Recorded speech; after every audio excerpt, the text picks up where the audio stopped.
بسم اللہ الرحمن الرحیم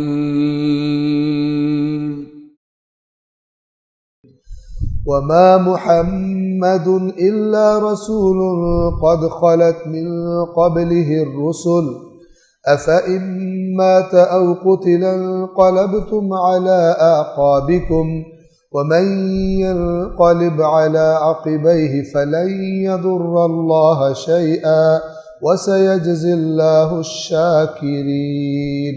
اور وہاں ایک افواہ اڑی تھی کہ رسول اللہ قتل کر دیے گئے، رسول اللہ شہید ہو گئے۔ قرآن مجید کیا فرما رہا ہے؟ وَمَا مُحَمَّدٌ إِلَّا رَسُولٌ، اور محمد کیا ہیں سوائے ایک رسول ہونے۔ أَفَإِن مَاتَ، اگر ان کو موت آ جائے، أَوْ قُتِلَ، یا انہیں قتل کر دیا جائے، موت آ جائے یعنی اپنی طبیعی موت آ جائے خدا کی طرف سے، کل نفس ذائقۃ الموت، وہ آ جائے، او قتل، یا قتل کر دیے جائیں، انقلبتم علی اعقابکم، تو تم الٹے پاؤں پھر جاؤ گے دین سے۔ یہ ہوا کیا تھا؟ جب افواہ اڑائی کفار نے کہ رسول اللہ جو ہے قتل، محمد قتل ہو گئے، محمد قتل ہو گئے، اب مزید پاؤں کھڑ گئے لوگوں، تو جو بھاگ رہے تھے کچھ لوگ تھے ان کو روک رہے تھے، ان میں سے ایک کا نام ہے انس ابن نضر، الف نون سین ابن نون ضاد را نضر، یہ روک رہے تھے اور یہ پکار کے کہتے تھے کہ کیوں جا رہے ہو؟ تو لوگ جواب دیتے تھے کہ جب رسول اللہ نہیں رہے تو ہم کیا میدان میں رکیں گے؟ تو یہ آگے سے جواب دیتے تھے ان کو کہ جس کام، اگر رسول اللہ شہید ہو گئے ہیں تو جس کے لیے رسول اللہ شہید ہوئے ہیں ہم نے زندہ رہ کے کیا کرنا ہے، اسی کام کے لیے ہم بھی شہید ہو جائیں۔ یہ جب حالات پلٹا کھاتے ہیں، خوف کے موقع آتے ہیں، پھر ایمان کے درجات اپنا کام دکھاتے ہیں، کون کس مقام پر کھڑا ہوا۔ بھاگنے والوں میں سے ایسا نہیں کہ منافق تھے اور فلان تھے، قرآن کہہ رہا ہے کہ تم تو موت کی تمنا لے کر آئے تھے، اللہ جھوٹ نہیں بولتا۔ وَلَقَدْ كُنْتُمْ تَمَنَّوْنَ الْمَوْتَ، تم موت کی تمنا کر رہے تھے، مِنْ قَبْلِ أَنْ تَلْقَوْا، اس کی ملاقات سے پہلے، اب دیکھ لیا تم نے کیا کیا۔ تو یہ جو انس ابن نضر ہے، یہ بھی ذرا آپ سن لیجئے۔ انس ابن نضر جو تھے، یہ بدر میں، غزوہ بدر کے موقع پر انہوں نے رسول پاک سے کوئی جھوٹا بہانہ بنا کر یہ بھاگ گئے تھے، بدر میں شرکت نہیں کی۔ بعد میں بہت شرمندہ ہوئے اور جب رسول اللہ جنگ سے واپس آئے تو آ کر ایمانداری سے کہا کہ میں نے غلط حرکت کی، میں نے جھوٹ بولا، آپ مجھے معاف کر دیں۔ اگر آپ مجھے معاف کر دیں، اگر اللہ میری توبہ قبول کر لیں، آپ میری تو معافی قبول کر لیں، تو میں وعدہ کرتا ہوں کہ اب اگر کوئی موقع آیا تو میں یہ جو پچھلی میں نے خرابی کی ہے اس کا جبران کر دوں، اس کی کمپنسیشن کر دوں۔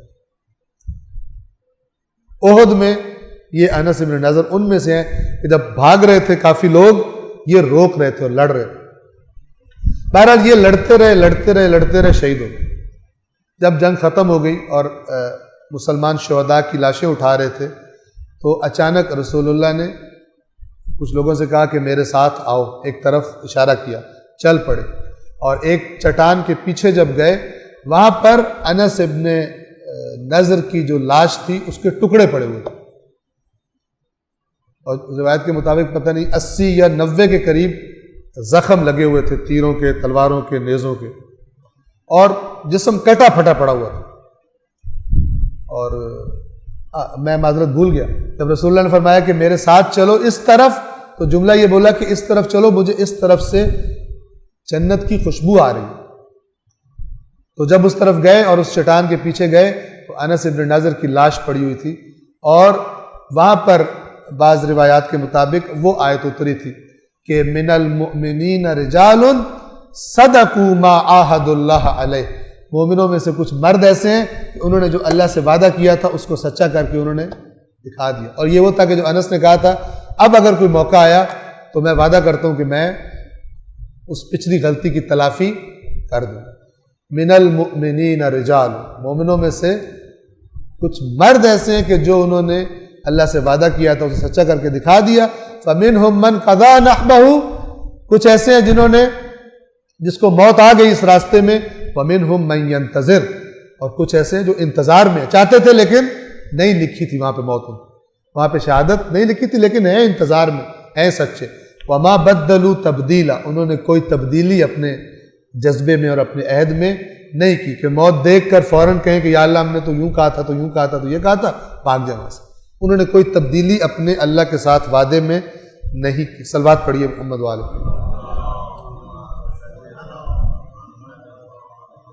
یہ اسلام فہمی کے لیے قرآن سے اچھی کوئی کتاب نہیں۔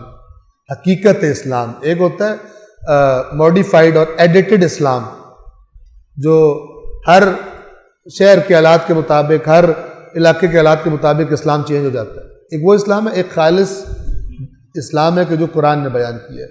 اور محمد تو بس رسول ہی ہیں، ان سے پہلے اور بھی رسول گزر چکے، تو اگر ان کو موت آ جائے یا قتل کر دیے جائیں تو کیا تم الٹے پاؤں پھر جاؤ گے؟ وَمَن يَنْقَلِبْ عَلَىٰ عَقِبَيْهِ فَلَن يَضُرَّ اللَّهَ شَيْئًا، تو جو بھی الٹے پاؤں پھر جائے گا اللہ کا کوئی نقصان نہیں کرے گا۔ جاؤ، بھاگ جاؤ، الٹا پھرنے سے اللہ کا نقصان نہیں کر سکتے۔ وَسَيَجْزِي اللَّهُ الشَّاكِرِينَ، اور شکر گزاروں کو اللہ ان قریب جزا دے گا۔ یہاں شکر گزاروں سے کون مراد ہے؟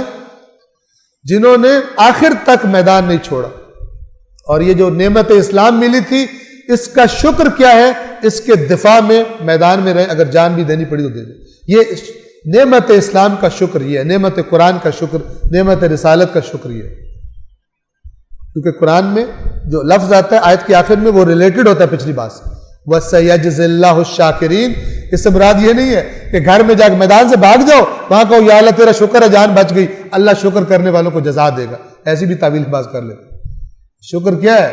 کہا جا رہا اگر تم بھاگ جاؤ گے اللہ کو نقصان نہیں پہنچا سکتے، اللہ کا کوئی نقصان نہیں کرو گے، ہاں شکر گزاروں کو خدا بہت جلد جزا دے گا جو میدان میں کھڑے ہوئے، مراد یہ ہے۔